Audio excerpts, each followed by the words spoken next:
பிரியமானவர்களே, இயேசு கிறிஸ்துவின் நாமத்தில் உங்களுக்கு என் அன்பின் வாழ்த்துக்கள். எப்படி இருக்கிறீங்க? கடந்த ஒரு வாரம் ஆண்டவர் இயேசு உங்களை அற்புதமாய் பாதுகாத்து நடத்தி இருக்கிறார்.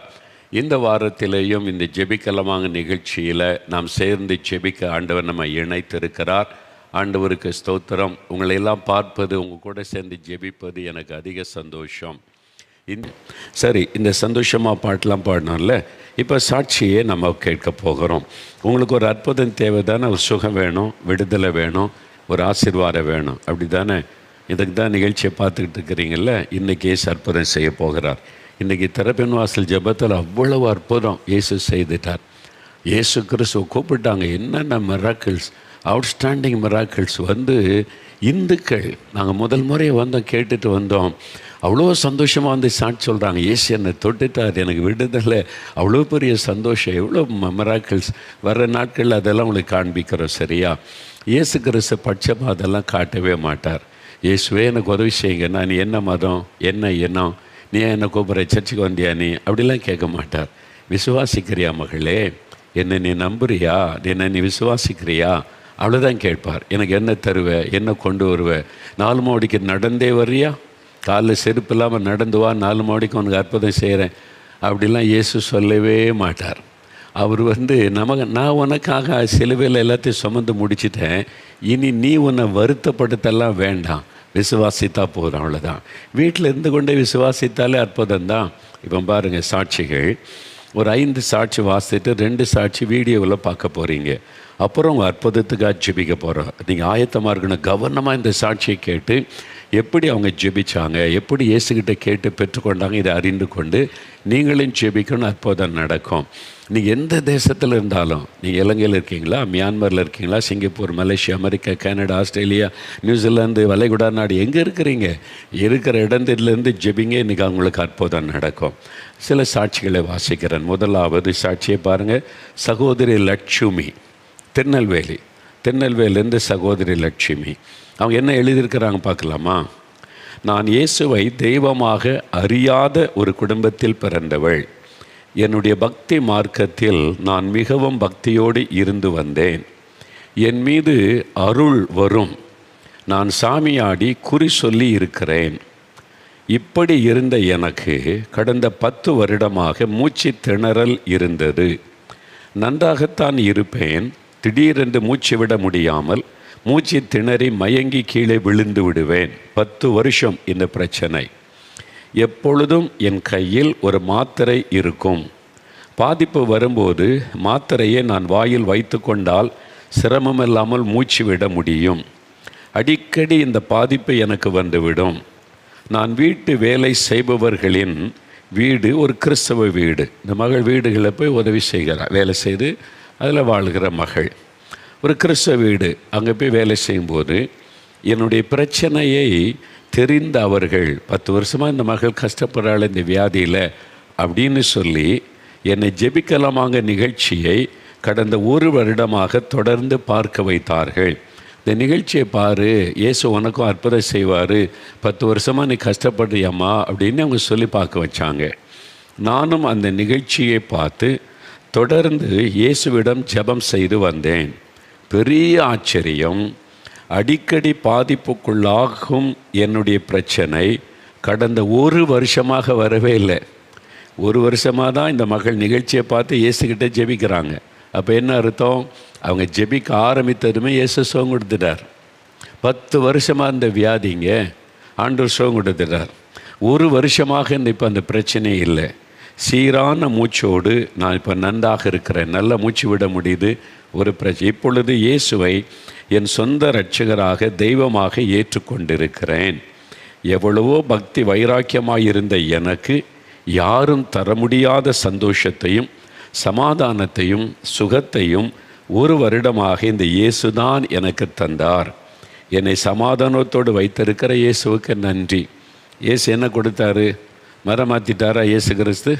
இல்லை, சமாதானம், சந்தோஷம், சுகம் கொடுத்தார். அதான் மகள் சொல்கிறாங்க, இயேசு எனக்கு சுகம் கொடுத்தார், சந்தோஷம், சமாதானம் கொடுத்தார். இதான மனுஷனுக்கு வேணும். இதை தேடி தானே இங்கெங்கே அலையிறீங்க, பணம் செலவு பண்ணி உங்களை வருத்தி கொள்கிறீங்க. வீட்டில் இருந்த இலவசமாக பெற்றுக்கொள்ளலாம் இயேசு கிறிஸ்துக்கிட்ட. அவ்வளோதான், ரொம்ப சிம்பிள். இயேசுகிட்டேருந்து ஆசீர்வாதம் பெறுவது கஷ்டம் கிடையாது. பணம் செலவு பண்ண வேண்டாம், உங்களுடைய நேரத்தை வீணாக்க வேண்டாம், உங்களை வருத்தி கொள்ள வேண்டாம், விசுவாசித்து கூப்பிட்டா போதும், அவ்வளோதான். லட்சுமிக்கு இயேசு இந்த அற்புதம் செய்திருக்கிறார் பாருங்கள். அடுத்து சகோதரி வள்ளி, இவங்க வள்ளி கடலூர், இவங்களுக்கு என்ன நடந்துச்சு பாருங்களேன். அவங்க சொல்கிறாங்க, நான் கடந்த 1 வருடமாக பில்லி சூனிய கட்டினால் பாதிக்கப்பட்டிருந்தேன்.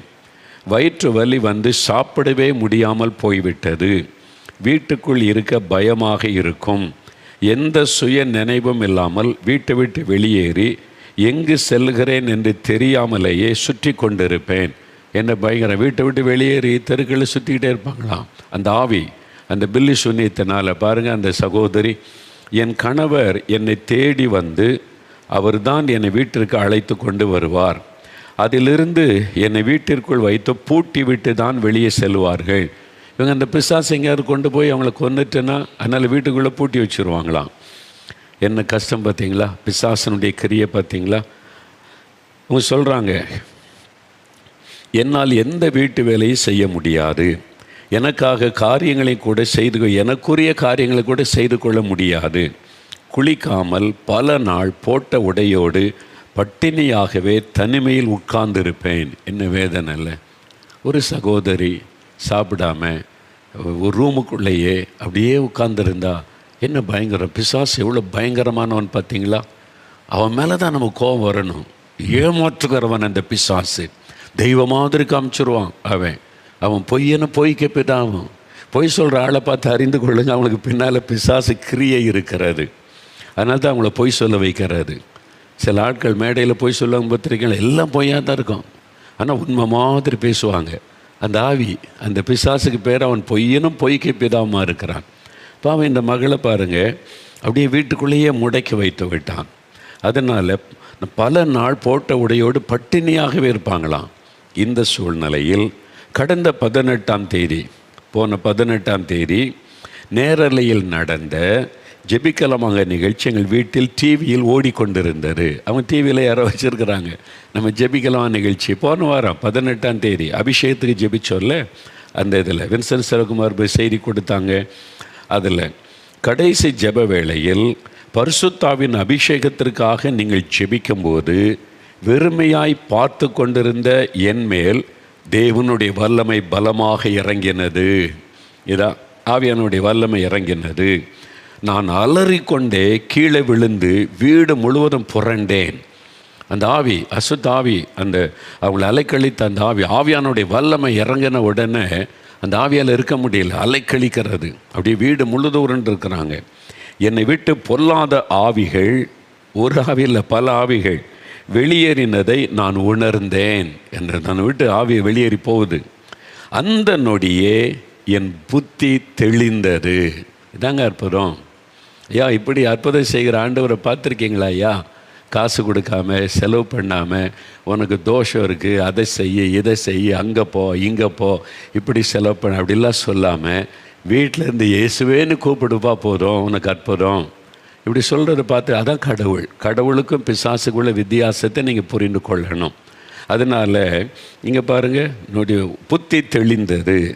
ஜெபம் முடிந்ததும் இப்போ நான் நன்றாக சாப்பிட்டேன், இரவில் நன்றாக தூங்கினேன். இப்பொழுது நான் நல்ல தெளிவோடு என் வீட்டு வேலைகளை செய்து நன்றாக வேதம் வாசித்து ஜெபம் செய்து வருகிறேன். 1 வருடமாக எனக்கு வைக்கப்பட்ட இந்த பில்லி சூனிய கட்டிலிருந்து விடுதலையாக்கி தெளிந்த புத்தியை கொடுத்து என்னை வாழ வைத்திருக்கிற இயேசுவுக்கு நன்றி செலுத்துகிறேன். பார்த்தீங்களா? இதாங்க. இதில் எங்கெங்க மதம் மாற்றலாம் வருது? சிலர் கூச்சல் போட்டுக்கிட்டு இருக்க மதம் மாற்றுறாங்க. கேஸ் போடு, மோகன்லால் மதம் மாற்றுறாரு நீ, இவங்க தான் சாட்சி சொல்ல வருவாங்க. இவங்கள நான் பார்த்ததே கிடையாது. கோர்ட்டில் இது மாதிரி ஆயிரக்கணக்கான பேர் வருவாங்க. இது மாதிரி வள்ளி வருவாங்க, அது மாதிரி லட்சுமி வருவாங்க. மோகன்லால் மதம் மாற்றினாரும் கேட்டால் அவரை நான் பார்த்ததே இல்லைங்க, ஏசு எங்கள் வீட்டுக்கு வந்தார், எனக்கு விடுதலை கொடுத்தாருன்னு ஆயிரக்கணக்கான சாட்சி கோர்ட்டில் நிற்பாங்க.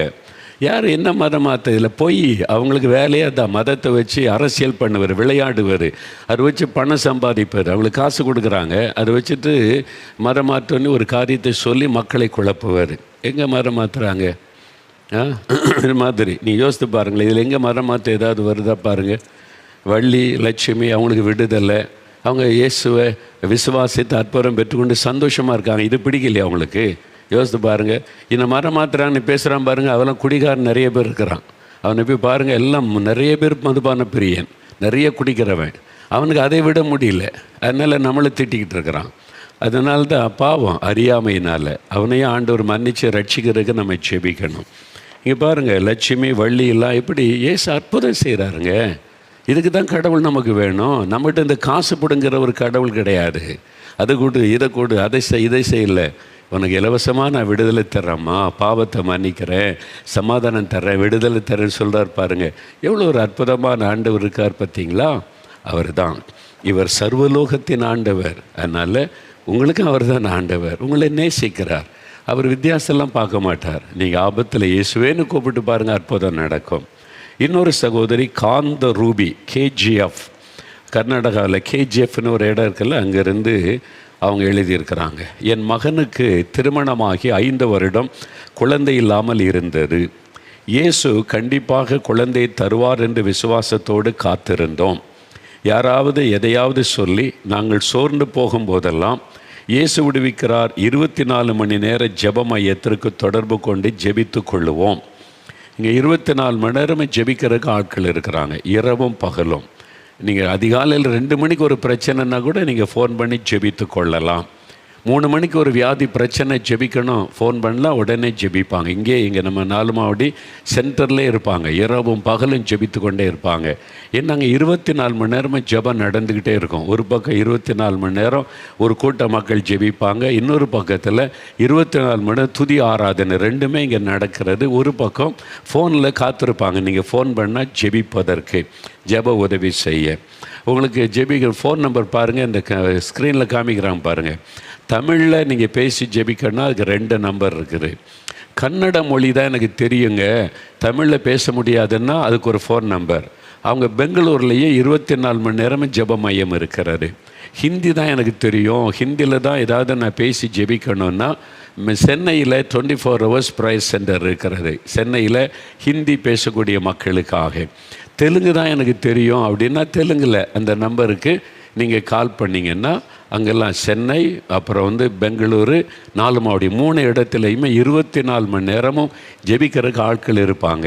எனி லாங்குவேஜ் நீங்கள் கூப்பிடுங்க, உங்களுக்கு ஹெல்ப் பண்ணுவாங்க. நாங்கள் அற்புதம் செய்ய முடியாது, ஆனால் ஜெபிக்க முடியும். உங்கள் பாரத்தை எங்கிட்ட நீங்கள் சொன்னால் உங்களுக்காக ஜெபிக்க முடியும். அந்த மாதிரிக்கு தான் ஒழுங்கு செய்யப்பட்டு இருக்கிறார். அந்த மாதிரி இவங்க ஜெபிச்சிருக்கிறாங்க. ஜெபிக்கலாமாங்க நிகழ்ச்சி ஆரம்பித்ததில் இருந்து ஒவ்வொரு வாரமும் தவறாமல் பார்ப்போம்.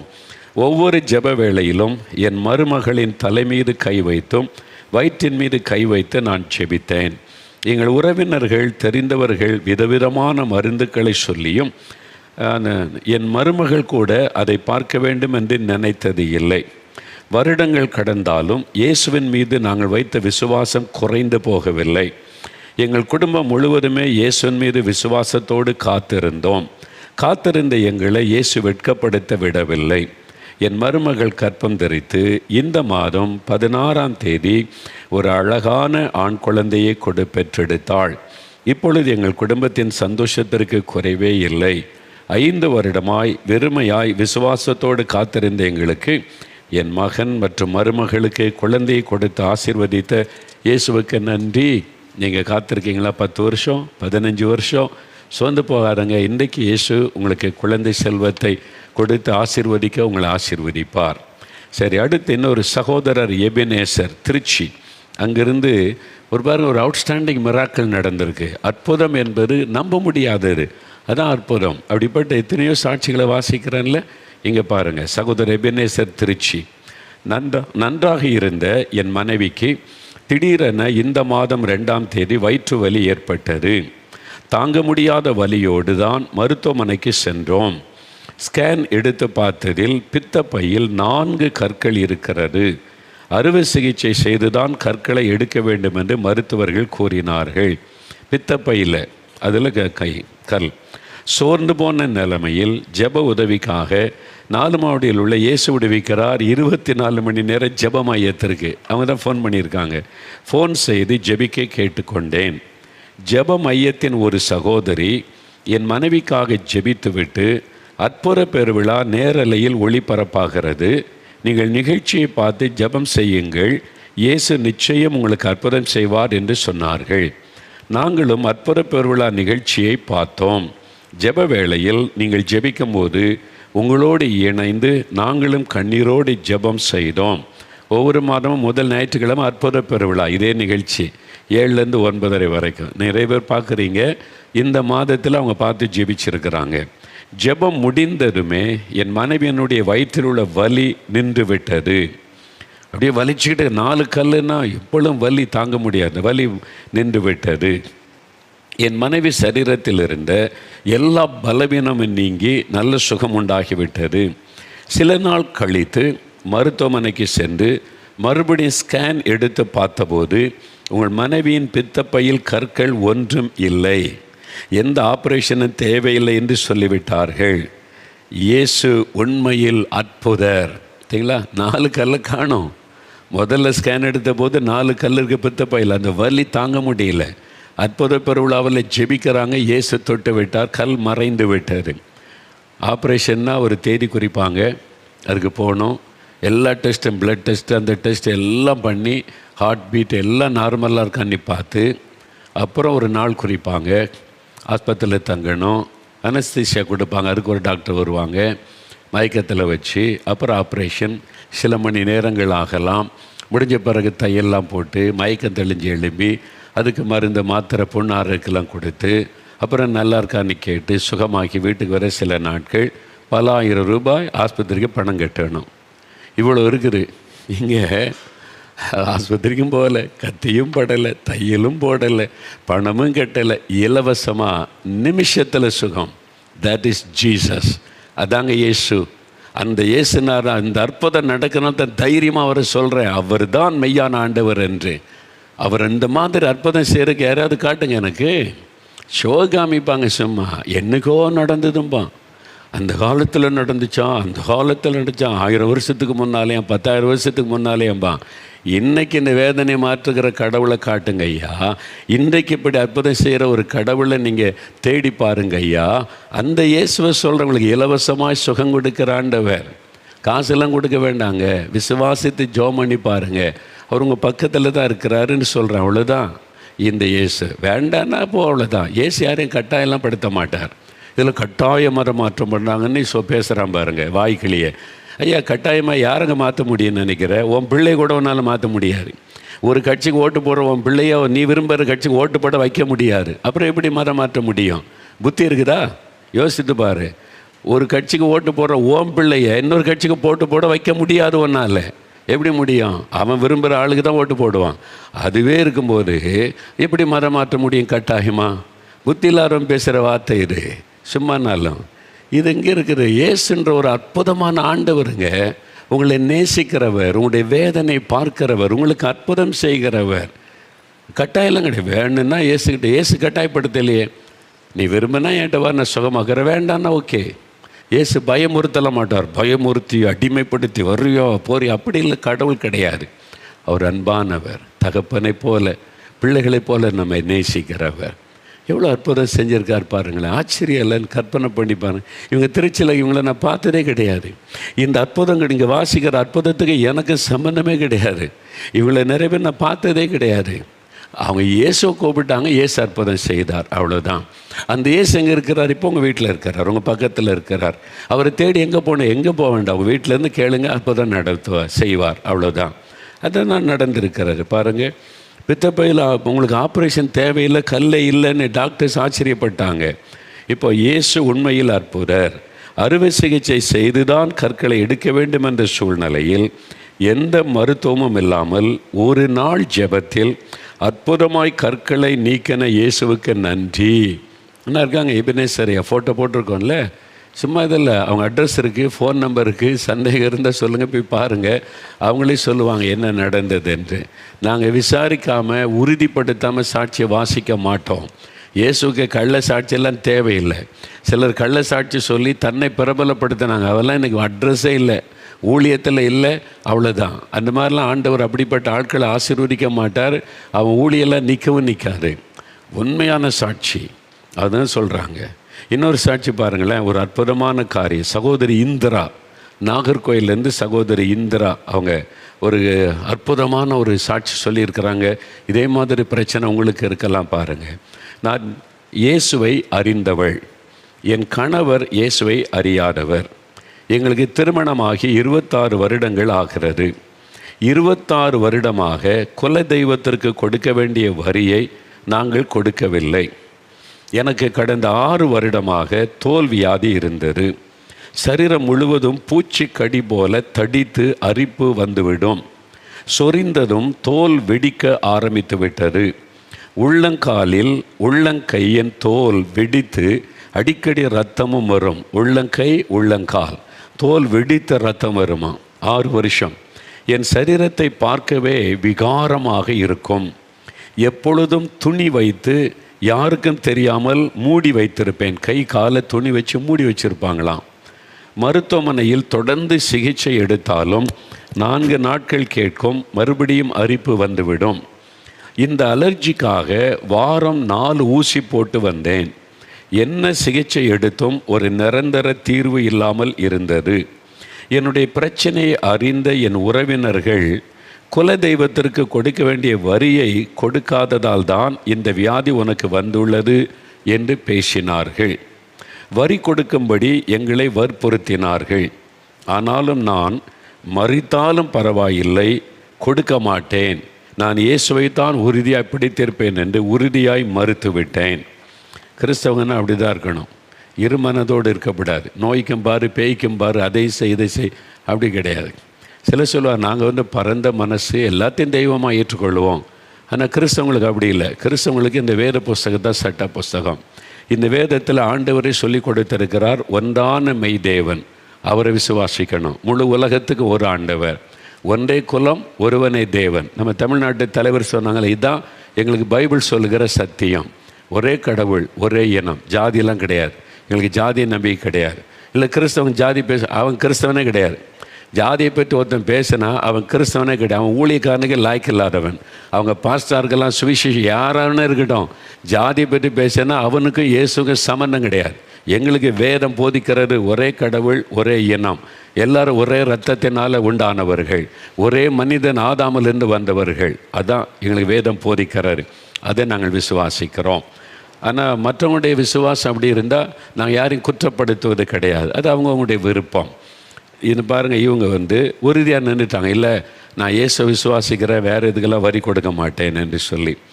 ஆனாலும் நான் மரித்தாலும் பரவாயில்லை, வரியெல்லாம் கொடுக்க மாட்டேன். இந்த சூழ்நிலையில்தான் கடந்த மார்ச் மாதம் 4 மாவடி தேவனுடைய கூடாரத்தில் நடந்த திறப்பின் வாசல் உபவாச ஜெபத்தில் கலந்து கொண்டேன்.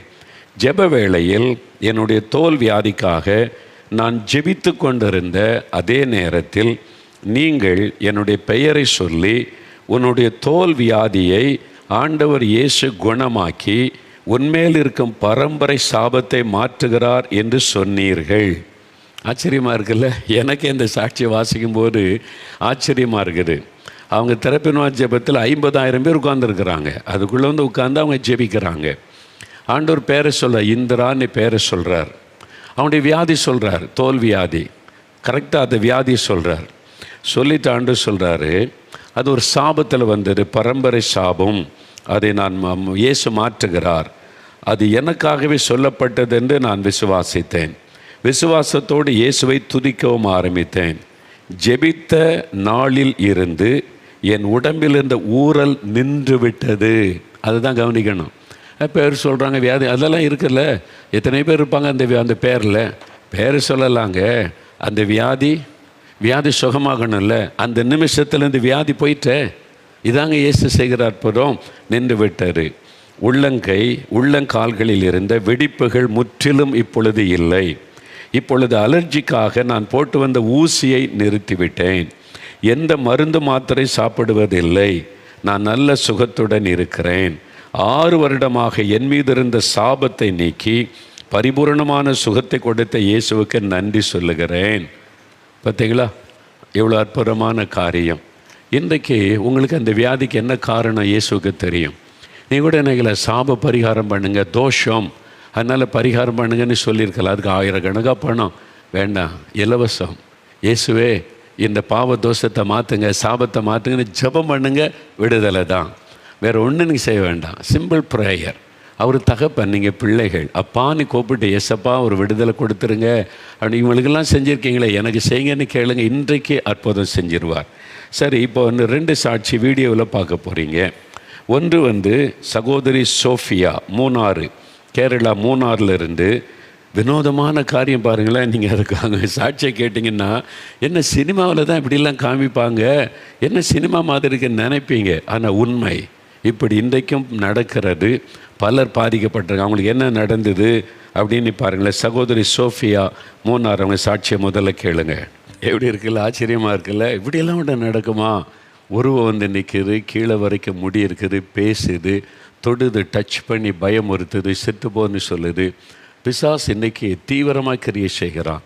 இது கடைசி காலம். எந்த காலத்திலும் இல்லாத அளவு மந்திரவாத, பில்லி சூனியம், அசுத்தாவின் கிரியைகள் பெருகி இருக்கிறது. நல்ல விளங்கி கொள்ளணும். பைபிள் அதில் சொல்லப்பட்டிருக்கிறது. அந்த பொல்லாதாவி பயப்படுத்தி தற்கொலைக்கு நேராய் நடத்திவிடும். அதனால்தான் நீங்கள் சொன்னால் சிலர் சாதாரண மக்கள் நம்ப மாட்டாங்க. ஆனால் இது உங்களுக்கு ரியலாக நடந்தது. ஆனால் ஆண்டவர் பாருங்கள், அவளை நேசித்ததுனால இந்த மகள் செத்துறக்கூடாதே, பிசாசு அந்த மகளை கொல்ல போராடுறானே, தற்கொலை பண்ணி சாகிறதுக்கு தீர்மானம் பண்ணிட்டாங்க. அப்போ ஆண்டவர் பெயர் சொல்லி விடுதலை கொடுக்கிறார். அந்த நிமிஷம் வல்லமை தொட்டது, அந்த ஆவி போய்விட்டார். அந்த குழப்பம் போயிட்டு அந்த பிசாசு குறித்த சிந்தனை ஆண்டவர் எடுத்துட்டார். இந்த மூணாறில் இருக்கிறாங்க அவங்க. இப்போ நான் அந்த குடும்பத்தை நான் பார்த்தேன், அந்த குடும்பத்தை நான் சந்திக்க நேர்ந்தது இப்போ தான். இந்த அற்புதம் நடந்தால் அப்போ எனக்கு அவங்க சொல்லவே இல்லை. பாருங்கள், இயேசு எவ்வளோ அற்புதமானவர் பார்த்தீங்களா? உங்களை நேசிக்கிறார். நீங்கள் இந்த மாதிரி பிரச்சனையில் இருக்கீங்களா? இன்றைக்கு உங்களுக்கு விடுதலை. இயேசுவேன்னு கூப்பிடுங்க, அந்த பெயரை சொல்லி கூப்பிடுங்க. இன்றைக்கு இயேசு உங்களுக்கு அற்புதம் செய்து விடுவார். சரி, இன்னொரு சாட்சி கேட்குறீங்களா? விஷ்ணு பிரியா, சகோதரி விஷ்ணு பிரியா, ஈரோட்டில் இருந்து. அவங்களுக்கு என்ன நடந்தது, இயேசு என்ன செய்திருக்கிறார்? ஈரோட்டில் தான் இருக்காங்க. அந்த சகோதரி 8 மாதமாக படுத்த படுக்கை, ஸ்பைனல் கார்டில் 3 இடத்துல டிபியினால் அது சீல் பிடிச்சிட்டு ஒன்றும் செய்ய முடியாது. நீங்கள் படுத்த படுக்கை தான். ஆப்ரேஷன் பண்ணாலும் சுகமாகிறது நிச்சயம் இல்லை. அவங்க அழுது ஜெபிச்சாங்க. ஜெபன்றது என்னது? நீங்கள் அடுக்கு மொழியிலலாம் பேசி ஜெபிக்கணும்னு அவசியம் கிடையாது. தெரியாத ஒரு மொழியில் உட்காந்துட்டு அப்படியே மந்திரம் சொல்லணும், அதெல்லாம் கிடையாது. உங்களுக்கு எந்த மொழி தெரியும் அதில் ஆண்டவர்கிட்ட பேசலாம். எல்லாருடைய மொழியும் இயேசுவுக்கு தெரியும். ஏன்னா மொழிகளை சிருஷ்டித்தவர் அவர் தான். அதனால் உங்கள் தாய்மொழியில் உங்களுக்கு என்ன மொழி தெரியும் அவர்கிட்ட பேசுங்க. அவர் தகப்பன். நம்முடைய வேதனை பாருங்கள். அந்த சகோதரி அழுது எனக்கு வலி தாங்க முடியல, இங்கே வலிக்குது அங்கே வலிக்குது. ஒரு தகப்பங்கிட்ட ஒரு மகள் கதற மாதிரி கண்ணீரோடு சொன்னாங்க. இயேசு அதை கேட்ட உடனே தொட்டார். இன்றைக்கி பாருங்கள் இவ்வளோ அற்புதமாக 1.5 வருஷம் ஆயிட்டுங்க, ஒரு பிரச்சனை இல்லாமல் நல்லா இருக்கிறாங்கல்ல. இயேசு, அதே இயேசு தான் இன்றைக்கி உங்கள் வீட்டுக்கு வந்திருக்கிறார், உங்கள் பக்கத்தில் இருக்கிறார். நீங்கள் இயேசுவேன்னு கூப்பிட்டா போதும். என்னையும் தொடுங்க. இவங்களுக்கு சுகம் கொடுத்தீங்களே, எனக்கு ஒரு சுகம் கொடுங்க, என் குழந்தைக்கு ஒரு சுகம் கொடுங்க, என் கணவருக்கு சுகம் கொடுங்க, எனக்கு இந்த பிரச்சனை இருக்குது அப்படின்னு நீங்கள் ஜெபிச்சா போதும். இயேசு இன்றைக்கு அற்புதம் செய்வார். இந்த பிசாசு கட்டிலேருந்து விடுதலை கொடுங்க, பாவத்திலேருந்து விடுதலை கொடுங்க, ஒரு நிம்மதி கொடுங்க. எத்தனை அற்புதம் பார்த்துட்டீங்கல்ல. இது மாதிரி நிறையா நாங்கள் வாசிக்கிறது கொஞ்சம். அவ்வளவு சாட்சிகள், அவ்வளவு அற்புதங்களை இயேசு செய்து கொண்டு இருக்கிறார். இப்போ உங்களுக்கு செய்ய போகிறார். உங்கள் வீட்டில் இருக்கிற இடத்துல முடிந்தால் முழங்கால் படியிட்டு கொள்ளுங்க. நம்ம முழங்கால் படியிடுவது இயேசுக்கு முன்னால் நம்மை தாழ்த்துவதற்கு ஒரு அடையாளம். அப்படி இல்லைன்னா உட்கார்ந்து கொண்டே கண்களை மூடி, ஆனால் அவனுடைய கண்ணை மூடி ஜெபிக்கணும். எண்ணெய் சிதறக்கூடாது. ஒரு மனமாக இயேசுவை நினைத்து, இயேசுவே இவங்களுக்கெல்லாம் விடுதலை கொடுத்துருக்கீங்க, சுகம் கொடுத்துருக்கீங்க, இவ்வளோ அற்புதம் செய்திருக்கிறீங்க, எனக்கும் ஒரு அற்புதம் செய்யுங்க, எனக்கும் சுகம் கொடுங்க, எனக்கும் வலி வேதனை தாங்க முடியல, கேன்சர்னு சொல்கிறாங்க, ஆஸ்துமான்னு சொல்கிறாங்க, டிபின்றாங்க, இந்த மாதிரி எலும்பு பாதிச்சுட்டுன்னு சொல்கிறாங்க, கர்ப்பப்பை அவ்வளோதான் சொல்கிறாங்க, ஹார்ட்டில் பிளாக்குன்னு சொல்கிறாங்க, ஆப்ரேஷன் பண்ணணும்னு சொல்கிறாங்க, ஆண்டவரே கிட்னி பாதிக்கப்பட்டுட்டு நீ அவ்வளோதான் சொல்கிறாங்க. கை வைங்க. எந்த இடத்துல வியாதி, எங்கே சுகம் வேணும், இருத்தில் சுகம் வேணும்னா இருத்தில் கை வைங்க. லங்ஸில் சுகம் வேண்டுமா, கிட்னியில் சுகம் வேண்டுமா, கை வைங்க. அல்லது முதுகில் எலும்பில் அங்கே கை வைக்க முடியாத நெஞ்சில் கை வைத்து கொள்ளுங்க. உங்கள் வீட்டில் உள்ளவங்க, உங்கள் வியாதிப்பட்டவங்களுக்காக, குழந்தைகள் படுக்கையில் இருக்கிறவங்க மேலே கை வைத்து கொள்ளுங்க. ஒரு 5 நிமிடம் ஜெபிக்க போகிறோம். எப்படி ஜெபிக்கணும்? இயேசுவே அப்படின்னு கூப்பிட்டு அப்பான்னு சொல்லுங்கள். நான் உங்களுடைய பிள்ளை ஆண்டவரே, உம்முடைய மகள், உம்முடைய மகன் நான் கூப்பிடுறேன், எனக்கு ஒரு அற்புதம் செய்யுங்க. நீங்கள் என்னை நேசிக்கிறீங்க, எனக்காக சிலுவையில் மறிச்சிங்கலாம் சொல்கிறாங்க. அப்படின்னா என் பாவ சாபத்தெல்லாம் நீங்கள் சிலுவையில் சுமந்துட்டீங்கன்னு சொல்கிறாங்க. அப்படின்னா என்னை மன்னிச்சு எனக்கு விடுதலை கொடுங்க, சுகம் கொடுங்க. அவ்வளோதான் ஜெபம். மனசில் இருக்கிற பாரத்தை அப்படியே சொல்லுங்கள், வலியை சொல்லுங்கள், வேதனையை சொல்லுங்கள். அந்த சகோதரி பாருங்கள், சின்ன பிள்ளை மாதிரி, எனக்கு வலிக்குது, தாங்க முடியல, கண்ணீரோடு சொன்னாங்கல்ல. இயேசு அந்த கண்ணீரை பார்த்தார், உங்கள் கண்ணீரை பார்ப்பார். ஜெபம் பண்ணுவோமா? அப்படியே ஜெபம் பண்ணுங்க. தெய்வ பிள்ளைகள், ஊழியர்கள், இன்றைக்கி ஜெபிக்கிற ஆயிரக்கணக்கான கிறிஸ்தவர் அல்லாத மக்கள் இதை பார்த்து அற்புதத்துக்காக ஜெபிக்கிறாங்க. அவங்களுக்காக நீங்கள் ஜெபிக்கிறீங்களா? ஆண்டவரே, எங்கள் சகோதரி, எங்கள் சகோதரப்பா, அவங்களுக்கெல்லாம் அற்புதம் செய்யுங்கன்னு ஜெபம் பண்ணுங்க. நாம் ஜெபிக்கலாம். ஜெபம் பண்ணுங்க. இயேசுவே, உமக்கு ஸ்தோத்திரம், இவங்களுக்கெல்லாம் அற்புதம் செய்திருக்கிறீங்களே, இவ்வளவு சாட்சிகளை என்னை பார்க்க வச்சிங்களே, எனக்கு விடுதலை கொடுங்க. என்னையும் இந்த பிசாசு பயமுறுத்துது, இந்த செத்து போன்னு சொல்லுது, ராத்திரிலாம் தூங்க முடியல, எனக்கெல்லாம் எலும்பு பாதிச்சிட்டுது, எனக்கு இருதயம் பாதிச்சுட்டு மரண பயம் வந்துட்டு, இயேசுவே விடுதலை கொடுங்க, சுகம் கொடுங்க, இந்த வியாதி சுகமாகாதுன்னு சொல்கிறாங்க. ஆப்ரேஷன் பண்ணணும், 2 லட்சம் 3 லட்சம்ன்றாங்க, வழியே இல்லை. இயேசுவே சுகம் கொடுங்க, என் குழந்தைக்கு சுகம் கொடுங்க, என் கணவருக்கு சுகம் கொடுங்க, இயேசுவே என் மனைவிக்கு சுகம் கொடுங்க, இயேசுவே என்னை தொடுங்க, இயேசுவே எனக்கு அற்புதம் செய்யுங்க. இயேசுன்னு கூப்பிடுங்க, இயேசுவேன்னு கூப்பிடுங்க. அவ்வளோதான். அவர் உங்கள் பக்கத்தில் தான் நிற்கிறாரு. இயேசுவே என்னையும் தொடுன்னு கேளுங்க. எனக்கு ஒரு குழந்தை வேணும், என் கர்ப்பத்தை ஆசீர்வதிங்கன்னு கேளுங்க.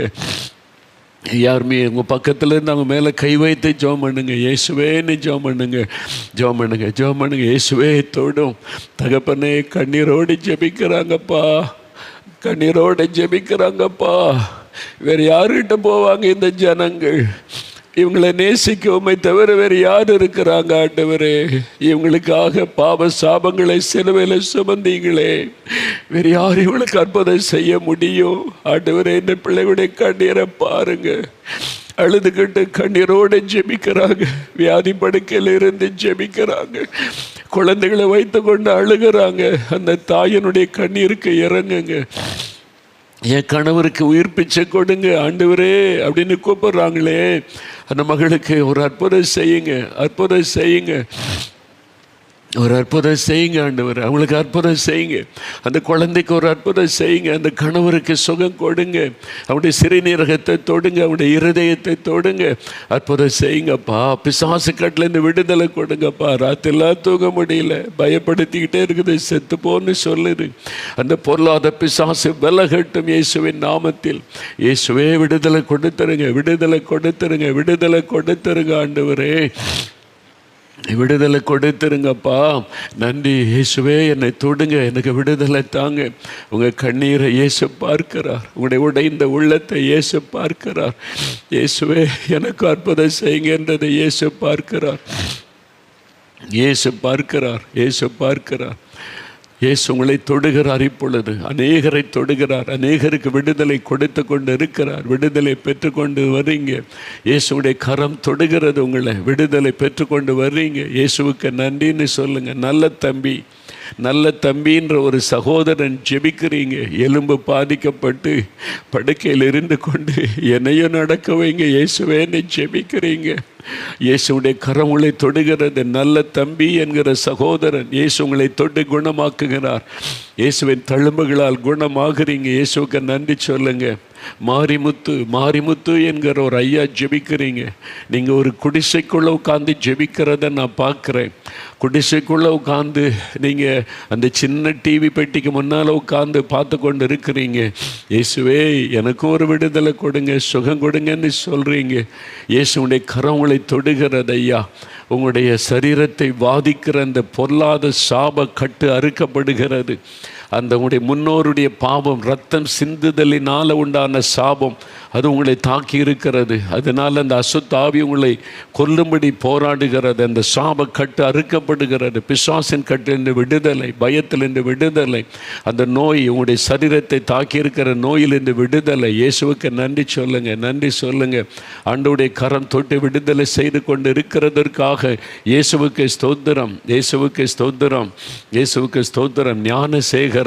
ஞானசேகரன் ஆண்டவருடைய கரம் உங்களை தொடுகிறது. ஞானசேகரன் இருதயம் பாதிக்கப்பட்டு மரண பயத்தோட உங்கள் குடும்பத்தை நினைச்சு அழுகிறீங்க. ராத்திரெல்லாம் தூங்க முடிவதில்லை.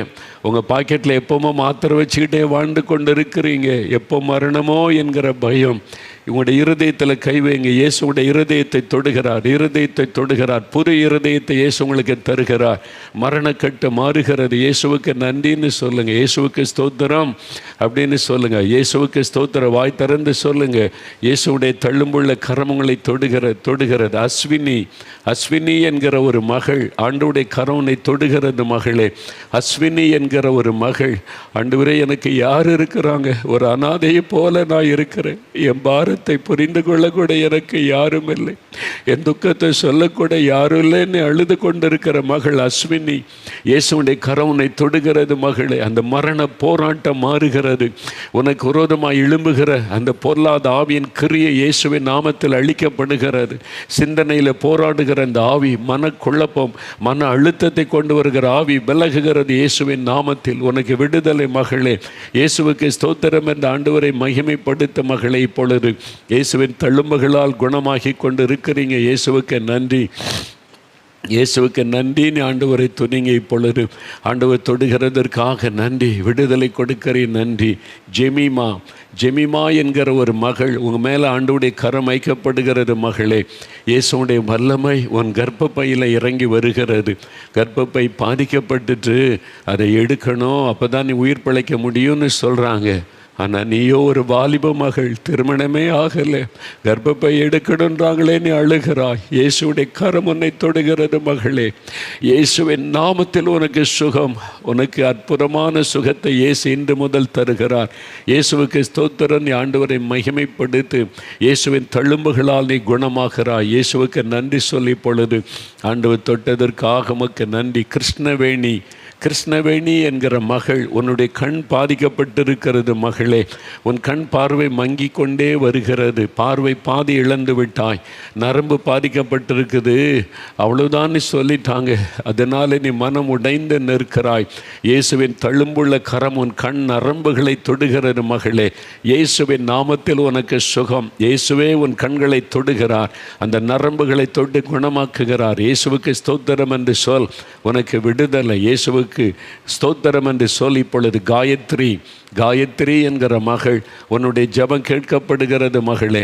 ஆண்டவருடைய கரம் உன்னை தொடுகிறது. காயத்ரி, எலும்புகளில் வலிகளோடு இருக்கிறாய். உன்னுடைய முதுகு எலும்பெல்லாம் பாதிக்கப்பட்டு நீ நடக்கக்கூட பலனற்ற நிலைமையில் கஷ்டப்பட்டு, எனக்கும் சுகம் கொடுங்க ஆண்டவரே, இந்த மகளுக்கு சுகம் கொடுத்தீங்களே இயேசுவே, நீ கண்ணீர் வடிக்கிறாய்.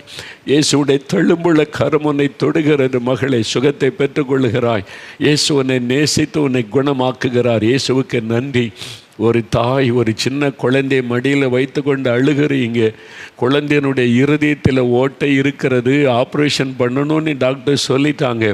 இப்படியுமாகலாம் அப்படியுமாகலான்னு சொன்னதுனால ஆப்ரேஷன் பண்ண வேண்டாம், பண்ணணும், குழப்பத்தோடு என்ன பண்ணுறதுன்னு தெரியாமல் அழுகிறீங்க. இயேசுடைய உங்களுடைய கரமுடைய குழந்தையை தொடுகிறது. குழந்தையுடைய இருதயத்தில் கை வைங்க. இயேசுவே தொடுன்னு சொல்லுங்கள். இயேசுவே அந்த குழந்தையை தொடுங்க. அந்த இருதயத்தில் இருக்கிற ஓட்டை மறைந்து போகட்டும். குழந்தைக்கு சுகம் உண்டாகட்டும். ஆண்டவர் தொடுகிறதற்காக நன்றி அப்பா. நிறைய பேருக்கு அற்புதம் நடக்குது. அசுத்தாவி விலகுகிறது. மந்திர வல்லமைகள் அழிக்கப்பட்டு போகட்டும். தகடுகள் எரியட்டும். பில்லிசூனிய வல்லமை இயேசுவின் நாமத்தில் அழியட்டும். ஆண்டவரே, பாவத்திலிருந்து விடுதலை வேணும்னு ஜெபிக்கிறாங்க. குடி பழக்கத்திலிருந்து விடுதலை வேணும். விடுதலை கொடுத்துருங்க. புது இருதயம் கொடுங்க. நீங்கள் தொட்டுட்டீங்க. நன்றி அப்பா. அப்படி கரம் வைத்துங்க. இயேசுவே ஸ்தோத்திரம் சொல்லுங்கள். இயேசுவே ஸ்தோத்திரம், இயேசுவே நன்றி, இயேசுவே நன்றி, இயேசுவே ஸ்தோத்திரம். விடுதலை தந்துட்டீங்க, சுகம் தந்துட்டீங்க. ஸ்தோத்திரம். இயேசுவுக்கு நன்றி. இயேசுவின் நாமத்தில் ஜெபிக்கிறோம். ஆமேன், ஆமேன்.